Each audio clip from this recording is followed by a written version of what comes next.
Ceci est un livre audio autogénéré par Google. Préface. À Ibrahim, l'Éternel incompris. Tu es parti trop tôt en me laissant un héritage politique, voire idéologique, difficile à assumer seul. Cet héritage idéologique est le fruit de plusieurs rencontres, d'abord celle de 2 enfants de Wani et de Badra Kouni durant plus de 30 ans, et ensuite celle d'un adulte formé dans les institutions universitaires fédérales du Canada dans les années 1980 et d'un génie politique. Toi, Alidi Abderrahmane Ibrahim. Ibrahim, plutôt Jamil, nous avons partagé durant notre enfance le même lit, les mêmes repas, les mêmes types de vêtements. Nous étions comme des jumeaux siamois avec nos kanzu Yahami, boubous en tissu épais, et les kofia Yashimaka, bonnets de la Mecque. Nous accompagnions notre père lors de la cueillette des fleurs de l'ylang-ylang et la pollinisation des fleurs de la vanille pendant les vacances. Que des souvenirs. Enfants, nous avons commis beaucoup de bêtises comme le maraudage de mangue, de coco à boire et de jack dans des champs. Mais le summum des bêtises a sûrement été ce petit jeu qui consistait en un piège fait d'un nœud ouvert de cordes que nous tendions aux vieux, entre 19h et 20h, alors qu'ils étaient en route vers la mosquée dans l'obscurité. Qu'Allah nous pardonne nos agissements à l'âge de l'innocence. Jamil, en 1966, je fus admis au concours d'entrée en 6e, et avec l'internat je te laissais tout seul dans le foyer familial. Et à partir de ce moment, chacun de nous commença à forger son autonomie avec un groupe de pairs. La révolution d'Ali Swalihi arrive en 1975, alors que je suis étudiant à Paris, en 2e année du Centre de formation des journalistes. En 1976, sur tes conseils et ceux de notre oncle, l'ingénieur Mohamed Bakar, je renonce à continuer mes études à la Sorbonne et je rentre servir mon pays. Toi et moi faisons de notre mieux pour servir le nouvel État indépendant. Toi, Ibrahim, au niveau du renforcement de la cohésion sociale dans les rangs de la jeunesse révolutionnaire et moi, de mon côté, par la promotion d'une langue nationale à Radio Comore. Après la Révolution, tu pars faire des études de philosophie au Togo. Ta licence de philosophie en poche et une maîtrise en sciences de l'éducation, tu hésites à rentrer aux Comores, vu la situation politique de mercenariat qui prévaut au pays. À mon tour, je te demande de rentrer pour travailler en faisant profil bas car Kapvoisi Jahaziya Mengo Baharini. Un boutre n'est pas éternel. Tu étais tenté comme beaucoup des diplômés de l'époque de prendre le large. Mais tu rentres et par la grâce d'Allah, on t'affecte tout de suite au lycée de Fontbonny où j'exerçais déjà comme professeur d'histoire et géographie. En 1988, j'obtiens une bourse d'excellence du gouvernement canadien pour des études de communication à Ottawa. Et à l'université, je découvre les institutions canadiennes et le fédéralisme, ainsi que la notion d'asymétrie. En 1991, j'obtiens une maîtrise en communication avec un mémoire intitulé TV5 Afrique, la question linguistique en Afrique francophone. Et je décide de retourner aux Comores, à la grande surprise des collègues boursiers internationaux et de l'agence gestionnaire de ma bourse. Oui, 2 facteurs sont à l'origine de mon départ du Canada. Le désir de retrouver mon épouse pour la seconder dans l'éducation de nos 4 petits-enfants, et aussi te rejoindre Ibrahim sur le terrain politique, à la suite de l'instauration du multipartisme après le départ des mercenaires des Comores. Après le divorce du parti Oudzima avec le président Johar et sous l'impulsion de son gendre Saïd Mohamed Mchangama, le pays connaît une crise politique doublée d'une montée séparatiste à Moélie sous la dénomination « embargo ». Le pays se trouve à la croisée des chemins. Il doit se renouveler ou périr. Pour opérer ce travail de renouvellement de la classe politique, Saïd Mohamed Mchangama, alors conseiller spécial du président Johar, crée un mouvement de réflexion politique, baptisé DPA, Dialogue Proposition Action. Ce n'est pas un parti politique mais plutôt un club de réflexion. Le parrainage était le ticket d'entrée dans ce club d'intellectuels. Et pour moi, ce fut un honneur d'en faire partie. C'est ainsi qu'un après-midi, je suis invité à une réunion à la présidence de la République. Nous sommes seulement 4 dans un petit bureau.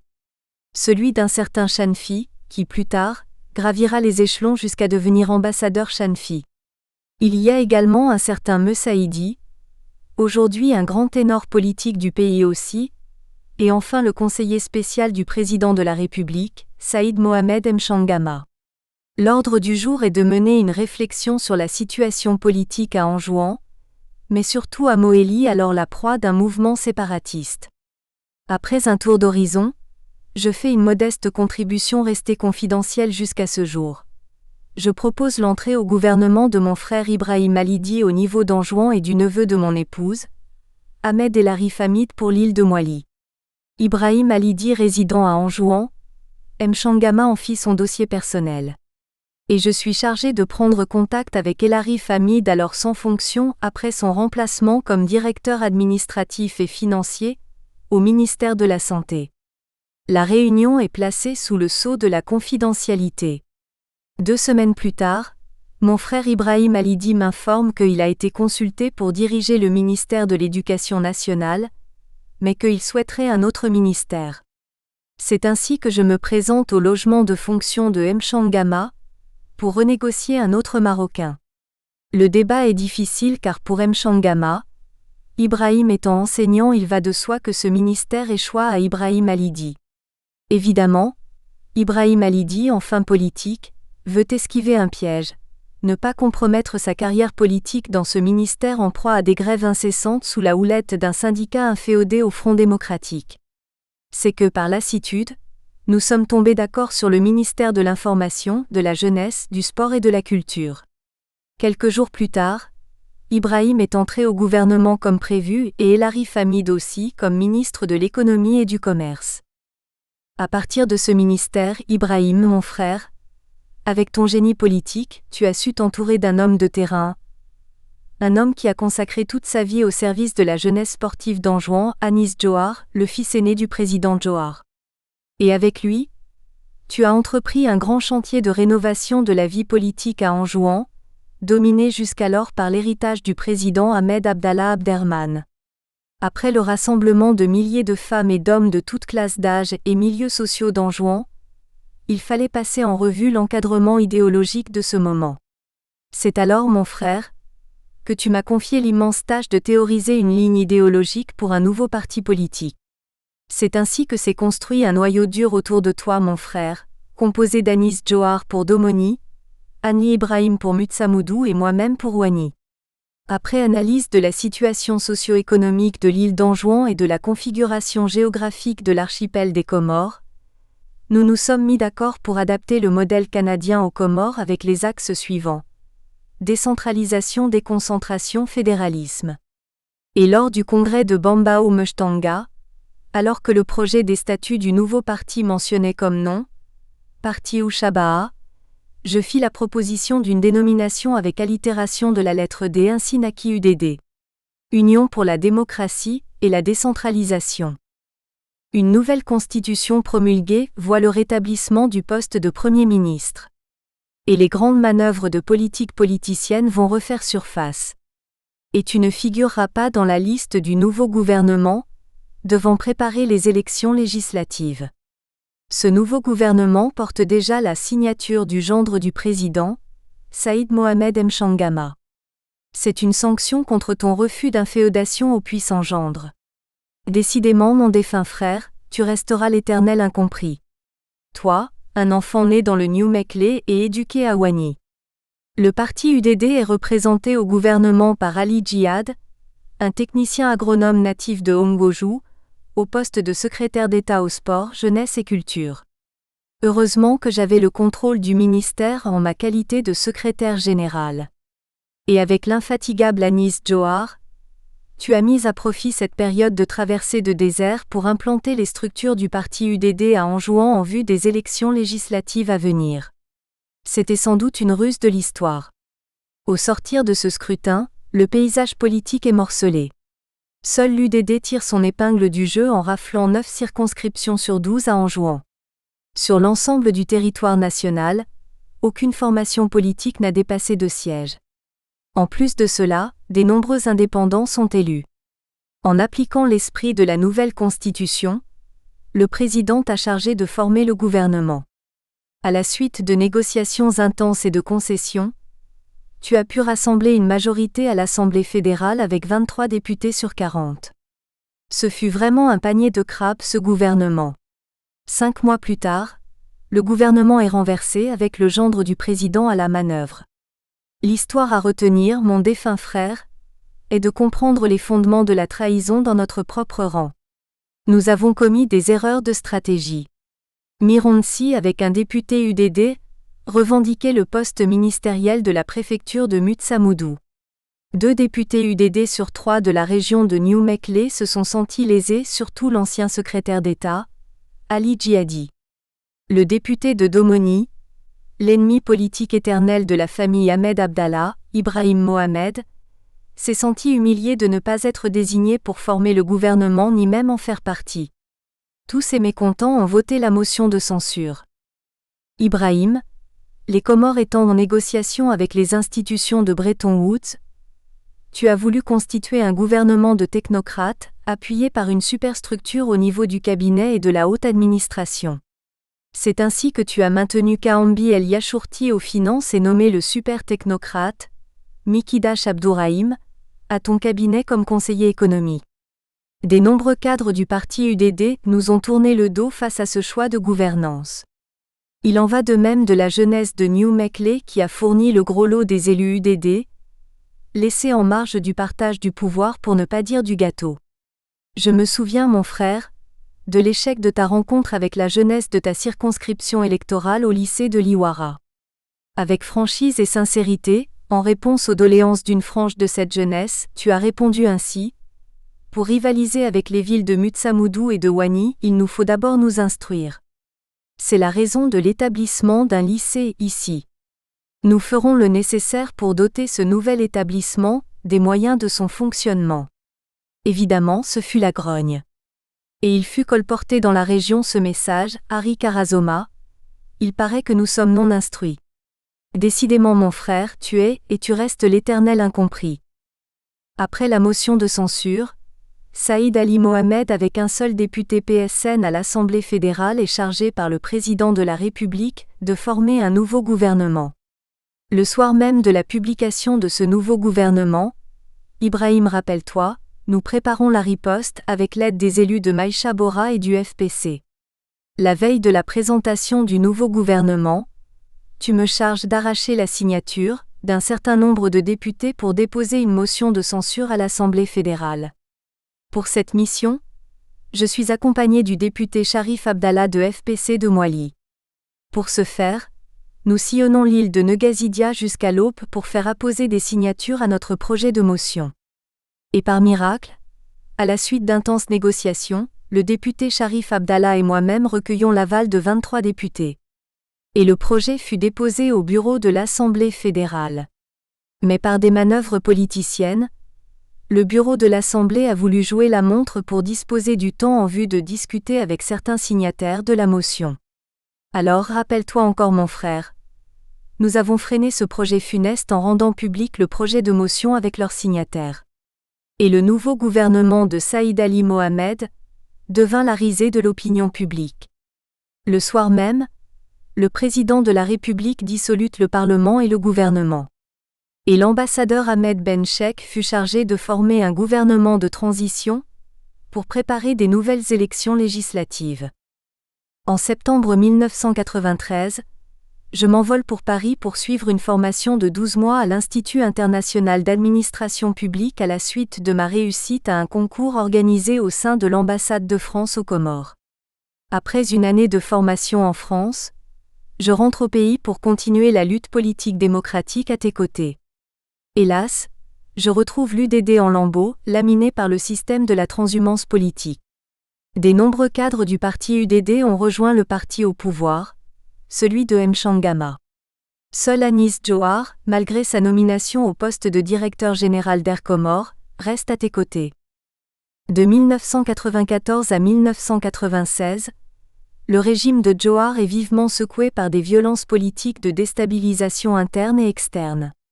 Nous rejoignons une alliance politique regroupant entre autres des ténors comme Saïd Hassan Saïd Hachim et Abbas Djoussouf. Les réunions se tiennent alternativement au domicile de Saïd Hassan Saïd Hachim et chez Abbas Djoussouf à Zilimadjou, sur le chemin vers MDE accent aigu. Et tu me confies la mission de représenter l'UDD dans ces concertations. Tu me donnes également délégation de ta signature. Je me rendais à ces réunions avec mon cousin Sharif Abdallah, qui venait de divorcer du parti Wesso. Il avait rejoint l'UDD. Vers la fin de l'année 1994, le Premier ministre en poste, Halifa Oumadi, excédé par les manœuvres politiciennes du clan Mchangama, démissionne avec fracas en refusant de se présenter à une séance de questions-réponses à l'Assemblée fédérale. Et le président de la République, jouant le jeu de la neutralité politique, nomme Kaambi El Yachourti au poste de Premier ministre. Il est issu du parti Mourad animé par l'autre gendre du président, Saïd Mohamed Sagaf.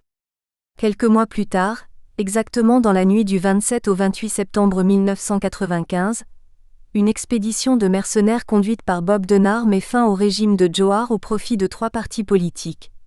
L'Oudzima dont les ténors sont en prison, Chouma et l'UNDC et certains officiers militaires proches. Le pays est sous la coupe d'un triumvirat, le prince Kemal, Omar Tamou et le capitaine Kombo. Un soir, alors que Moroni est assiégé par les mercenaires, je reçois un appel de notre ami commun Saïd Hilali, un compatriote installé à Paris, qui m'invite à prendre part à une réunion secrète au domicile de Saïd Hassan Saïd Hachim. Ce fut une mission périlleuse. Je m'y rends, accompagné comme toujours de mon cousin Sharif Abdallah. Nous retrouvons chez Saïd Hassan Saïd Hachim, un ténor de la vie politique comorienne, Mouzawar Abdallah et d'autres cadres de certains partis politiques. Une délégation doit se rendre à l'ambassade de France pour y déposer une motion de rejet à un régime des mercenaires aux Comores. Naturellement, Sharif Abdallah et moi-même faisons partie de la délégation. Nous arrivons à l'ambassade dans des voitures banalisées. Et nous retrouvons sur place tous les membres du gouvernement de Kaambi El Yachourti, réfugiés à l'ambassade. Il faut faire vite et agir vite.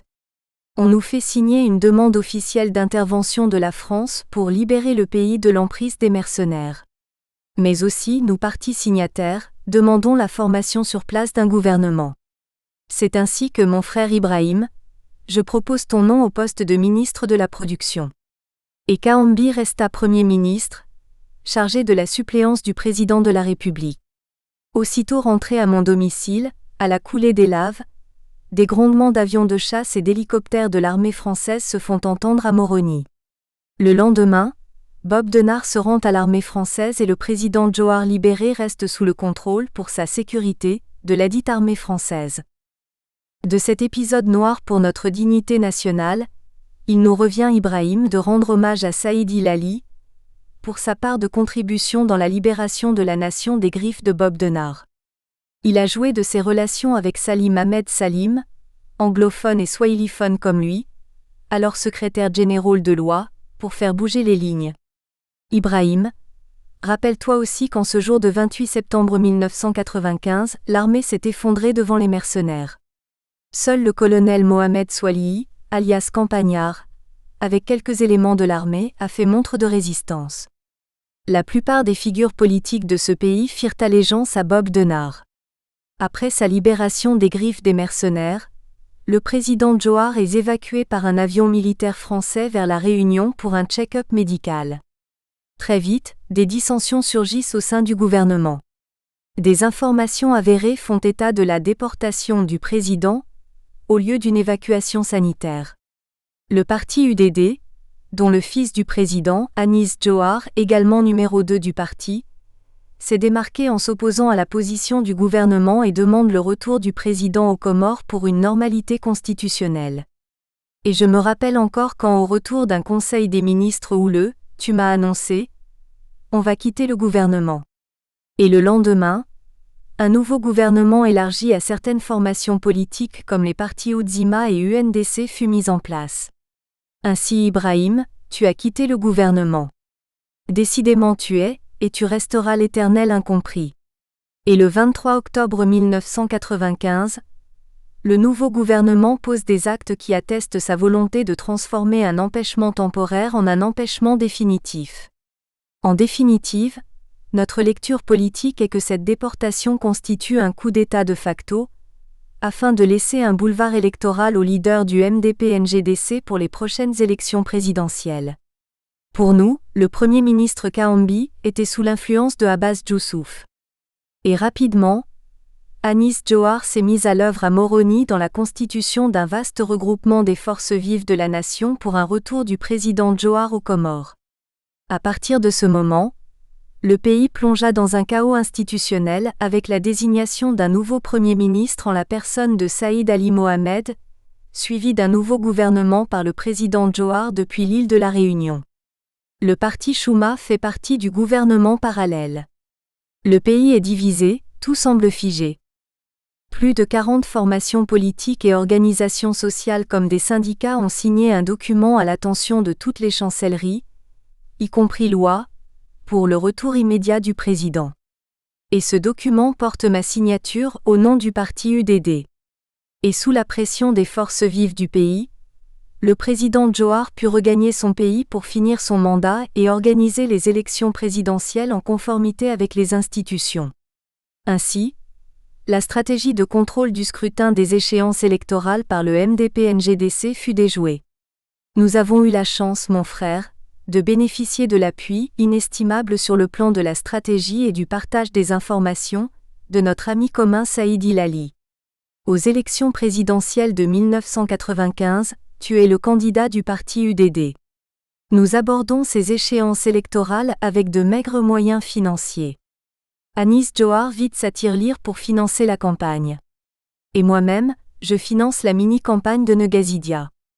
Heureusement que nous avions eu un soutien non négligeable de notre ami résident en France, Saïd Hilali.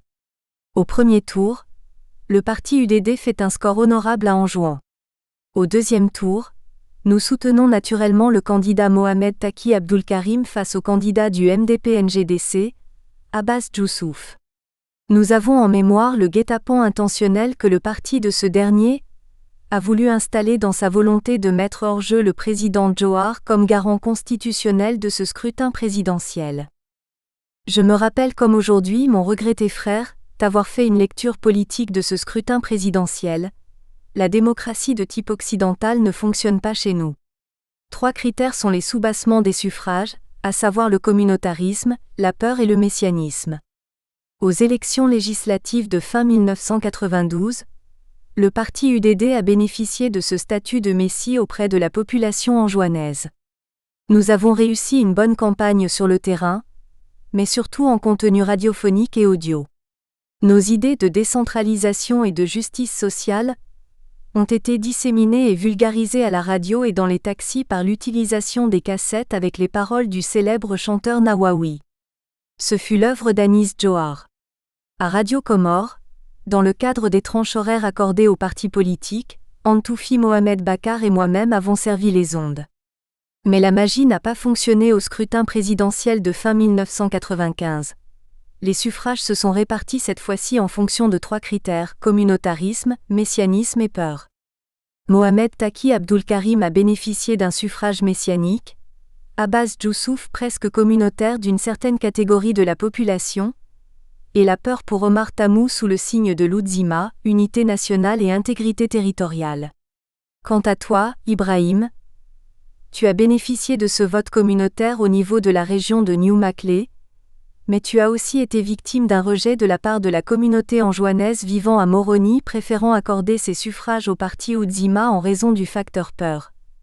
De même, la communauté anjouanaise vivant à Moli a accordé ses suffrages au candidat moélien Mohamed Hassan Ali de peur d'être rejeté par la société moélienne. Voilà la lecture politique que je t'ai faite au lendemain de ce scrutin présidentiel.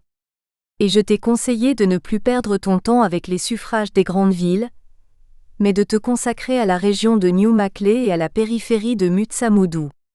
Puis j'ai ajouté, ces suffrages te serviront de levier pour soulever les Comores suivant la théorie d'Archimède. Aujourd'hui je le répète, avec ton départ si rapide vers le ciel, je me retrouve seul pour ces genres de pérégrinations. Au deuxième tour des élections, Mohamed Taki Abdulkarim, bénéficiant de l'appui de tous ses challengers du premier tour, excepté Alifa Oumadi et Mohamed Hassan Ali, remporte largement le scrutin présidentiel.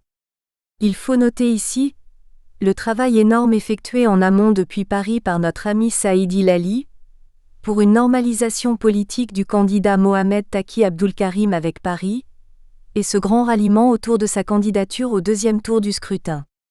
Le président élu nomme Tadjidine Ben Massoundi, un grand commis d'État à la retraite au poste de Premier ministre, un homme sans appareil politique. Notre parti politique l'UDD, ayant recueilli des suffrages honorables à Anjouan, s'est senti floué par cette nomination. Le poste nous revenait proportionnellement aux suffrages obtenus à Anjouan. À partir de cette nomination, rappelle-toi mon frère, nous avons conclu que le président Taqi était sous contrôle de son parti politique, l'UNDC. C'était le 25 mars 1996. Le 27 mars, tu es nommé ministre de la Santé dans le gouvernement dirigé par Tadjidine Ben Massoundi. Le 1er avril, je te rejoins en tant que directeur de cabinet. Et le 9 juillet 1996, un décret présidentiel me nomme secrétaire général du ministère de la Santé. Après les élections législatives, un nouveau gouvernement dirigé par un autre grand commis de l'État est mis en place. Ahmed Abdou est un grand technocrate apprécié par Paris. Un grand ministère t'échoit. Le ministère des Transports, du Tourisme, des Postes et Télécommunications. Et le 15 février 1997, je te rejoins au ministère des Transports en tant que secrétaire général. La nouvelle constitution du 20 octobre 1996 a raffermi les pouvoirs régaliens de l'État, en renforçant les pouvoirs de l'exécutif au détriment des entités insulaires. Mon frère Ibrahim, rappelle-toi cette situation, nous l'avions prévue dans un document politique de l'UDD. Si on fait une croix sur la mise en place des institutions décentralisées et déconcentrées, au niveau des îles, Anjouan choisira le grand large. Et les années 97-98 furent funestes pour le président Taqi Abdul-Karim, et pour les institutions de l'État. Le mouvement insurrectionnel d'Anjouan a mis à genoux la République fédérale islamique des Comores. Les drapeaux français sont hissés partout dans l'île. Ces drapeaux, mon frère, fidèle à toi-même, patriote nationaliste résolu, mais adepte de la décentralisation, tu les as qualifiés de morceaux de chiromanie pour envoyer un message clair aux rattachistes, ils sont sur la mauvaise voie. Et l'histoire te donnera raison. Même plus tard, l'ambassadeur de France a dit la même chose. Le mouvement rattachiste s'est engagé sur une mauvaise voie. Décidément Ibrahim, tu restes l'éternel incompris. Contre l'avis du Premier ministre en place Ahmed Abdou et surtout du chef d'état-major le colonel Moualin Djoussouf, le président Taqi ordonne un débarquement à Anjouan, sous le commandement opérationnel du colonel Harouna, un faucon de l'UNDC. Je me rappelle Ibrahim, comme si c'était aujourd'hui, des propos du colonel Moualin Djoussouf, tenus dans le bureau d'Abdallah Dada, alors directeur général de l'aviation civile, près du port de Moroni. Ce jour-là, alors que le contingent militaire s'embarque au port de Moroni en direction d'Anjouan, le colonel Moualin Djoussouf, alors limogé, lâcha ces mots, cette opération sera un fiasco. Après l'échec du débarquement, le gouvernement fut dissous. Et un état d'urgence décrété. Puis un gouvernement de commissaires sans primature a été mis en place. Mais rapidement, une nécessité institutionnelle se présenta. Le président doit participer à un sommet de loi et à la conférence islamique. Il y a donc urgence à la nomination d'un Premier ministre pour assurer l'intérim du président de la République. Et mon défunt frère, je vais te livrer une information que j'ai gardée confidentielle jusqu'à aujourd'hui. Un vendredi matin, Saïd Hilali, alors directeur de cabinet du président de la République, me convoqua à son domicile privé. Et d'emblée il me dit ceci: Dakwan, c'est urgent, j'ai rendez-vous avec le président à 15h. Il doit nommer un nouveau Premier ministre anjouanais. Réfléchis et propose-moi un nom. Je veux un candidat qui fera l'unanimité de la classe politique anjouanaise. J'ai pris quelques minutes de réflexion et je lui ai dit: j'ai un nom et c'est Nourdine Bourane. À l'époque, il n'y avait pas de téléphone portable. Hilali m'a dit qu'il voulait voir Nourdine Bourane. Je lui ai dit que nous étions vendredi, et qu'on se verrait donc à la mosquée d'Itsandra. Chose faite, j'ai informé Nourdine que j'avais proposé son nom comme Premier ministre et que Saïd Hilali voulait le voir après la prière de vendredi avant d'aller à la présidence à 15h. Hilali m'avait demandé de n'en parler à personne. Et j'ai tenu ma parole jusqu'à aujourd'hui. Le soir même, Nourdine Bourane fut nommé Premier ministre. Funeste décision pour les institutions de la République fédérale islamique des Comores, car la crise anjouanaise s'enlisa puisqu'Anjouan s'autoproclama État. Et de nouveau, le gouvernement fut dissous. Puis un nouveau gouvernement avec des ministres fut mis en place, mais sans primature. Funeste événement encore, quelques mois après, le président Taki décéda à la suite d'un voyage à l'étranger. À la mort de ce dernier, j'étais conseiller diplomatique du président de l'Assemblée fédérale. Après l'échec des pourparlers d'Antananarivo sur la réconciliation nationale, l'armée comorienne s'empara du pouvoir et plaça son chef d'état-major à la tête du pays. Un mois plus tard, le directeur des ressources humaines du ministère de l'Éducation nationale, un membre éminent de Kogazi, un regroupement de l'élite de Negazidia pour la défense des intérêts de cette île, m'informe que la nouvelle administration comorienne ne peut pas m'octroyer un poste de travail, et il me conseille même de prendre une disponibilité. De facto, je deviens un citoyen de seconde zone presque paria à Moroni, et pour cause, je suis un cadre anjouanais. Et cela, après avoir été conseiller diplomatique à l'Assemblée fédérale dissoute par les nouvelles autorités. Le mois de Ramadan qui suit, les agents de l'État reçoivent 2 mois de salaire. Je ne figure pas sur les états de salaire du ministère de l'Éducation nationale, ni de la fonction publique. Une liste publiée à la FOP me mentionne comme agent inconnu. Désemparé, je retourne à la direction des ressources humaines du ministère de l'Éducation nationale afin de bénéficier au moins de mes droits de congé accumulés depuis 10 ans. Et je dépose une demande en bonne et due forme pour bénéficier d'un congé de 3 mois accumulés. Et en guise de réponse à ma demande, je suis radié de la fonction publique comorienne. Et nous voilà de nouveau, Ibrahim, ensemble au cœur des événements à Anjouan la rebelle, comme l'a qualifié l'ancien ministre français de l'économie et des finances Alain Madelin, lors de son passage à Anjouan en 2001. En vue de relancer ta carrière politique au niveau d'Anjouan, je t'offre une tribune à travers une interview pour marquer ton retour dans la scène politique. Après ma radiation de la fonction publique de la République fédérale islamique des Comores, je m'installe à Anjouan et crée un hebdomadaire, Al-Fajr avec une consoeur, Madame Ramoulati Ben Ali.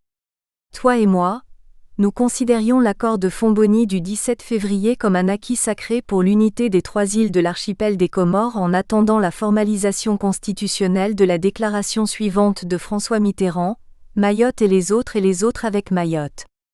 Il est évident que pour Mitterrand, Mayotte est une partie intégrante géographiquement de l'archipel des Comores.